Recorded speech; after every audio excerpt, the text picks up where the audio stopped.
Hello everyone, welcome back to my channel. So today's topic about thermodynamics is heat effects accompanying chemical reactions. So here we are discussing some of the explanatory points here, and then we will see some of the subtopics in the same main topic here.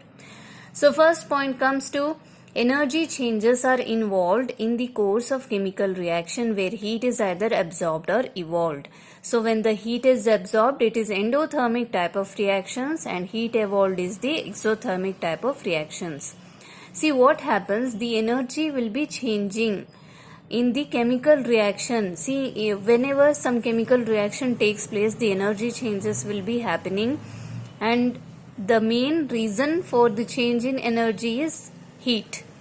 So heat will be of two types here. Either it is absorbed as in endothermic or evolved as in exothermic. So this much is clear, I hope. Next is, why do we need to understand all these things? Heat effects is very important knowledge for us to influence the operating parameters on these energy changes, essential for the proper design and operation of the reaction vessels. See what happens in the industries, whenever we are trying to design the reaction vessels or operate these reaction vessels, we need to know and have some minimum knowledge about these heat effects to operate in a better and safe condition. Next up is the standard heat of reaction. Here we are just seeing the definition about this and again some of the sub points in this. Okay, so what is this actually? What are the topics or the points we are going to cover in this and the definition of this thing? So first point is, it is the change in enthalpy of the system for the reaction proceeding at constant temperature. See what happens, first of all we have to understand this term enthalpy. So the change in enthalpy. Enthalpy is the measure of energy. See, we have everything in a measured quantity. We want everything in a numerical data. Okay, so to measure the energy, what we are using the term here, enthalpy is used. For example, you will be telling that I have to measure some kind of cloth. Okay, so what we will do, we will use the measuring tape. So that will be the measure to use to measure that length or that cloth. But the unit will be in meters. Here we are not discussing about unit, we are discussing about measuring quantity, measuring quantity. What is the name of the quantity used to measure energy? That is enthalpy. So enthalpy of the system for the reaction proceeding at constant temperature. So the change in enthalpy, the change in energy of any system, any system in the sense the reaction vessel with the chemical reaction going inside it or inside out of it. So for the reaction proceeding at constant temperature, any kind of reaction which is taking place in this system will be proceeding at a constant temperature. So this is the main point which you have to remember. Next comes the difference between enthalpy of products and enthalpy of reactants, which is denoted by delta H. See, change in the energy of product side will also happen, and in reactant side also there will be change. So denoted by delta H, that's all. So here positive values of delta H will be showing increase in enthalpy. It will show increase in enthalpy, whereas negative will show the decrease in enthalpy. It is exothermic reaction. So negative values will be exothermic, heat is liberated. In endothermic reaction, the values are positive and heat is added or absorbed. Heat is absorbed.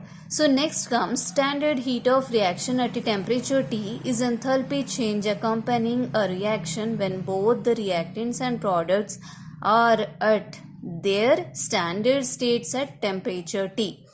So there is a fixed temperature, as we have told, constant temperature, that is fixed, it will not change now.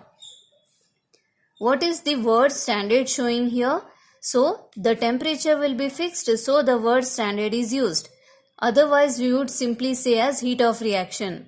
So heat of reaction at a particular fixed temperature is enthalpy change accompanying that reaction when both the reactants and products must be in their standard states at that particular same temperature. See which temperature the reaction is happening, at the same temperature reactants and products must also be there present, and the reaction must be going on. So that is called as standard heat of reaction. So next will be, it is represented by delta HT naught, where the naught which is present here like 0, no? So it will be indicating that the heat of reaction will be referring to the standard conditions. So we are referring here this in the standard condition. So next is the standard state pressure is 1 standard atmosphere by convention. So choice of 1 bar as the standard state pressure is now widely accepted. See what happens, everything is mentioned in the standard condition itself. So the pressure and temperature are always related. Okay, they are linearly related and linked. So what happens, if temperature is at standard state, then pressure will also be at standard atmospheric condition only. So the physical state of the components are for gases, for pure substances in the ideal gas state at 1 bar, and for solids and liquids also the pure substances have to be at 1 bar pressure itself. So then we are seeing one of the small example here given, which is about 2 moles of carbon in solid combines with the oxygen in gaseous state to give 2 moles of carbon monoxide in gaseous form. So again we are having some of the value given here. This is the standard heat of reaction value. See the minus, it gives the minus 221.2 kilojoule. Here minus sign will be representing as the decrease of enthalpy. It shows the exothermic reaction. The heat is liberated in this process. Okay, so again the heat evolved or absorbed in a chemical reaction corresponds to the stoichiometric numbers of the reacting species written in that chemical reaction. See what happens, these numbers here, I told you, 2 moles of carbon, 2 moles of carbon dioxide, and here there are 1 mole of carbon and half mole of oxygen. See all these numbers are there, before this carbon and oxygen. So all these numbers will be representing some of the quantity or value which is in a proportional value. Okay, that is called as stoichiometric numbers. It will definitely show you how the heat is evolved or absorbed in that particular chemical reaction, and hence giving you the standard values of that reaction. I hope you have understood this. Thank you.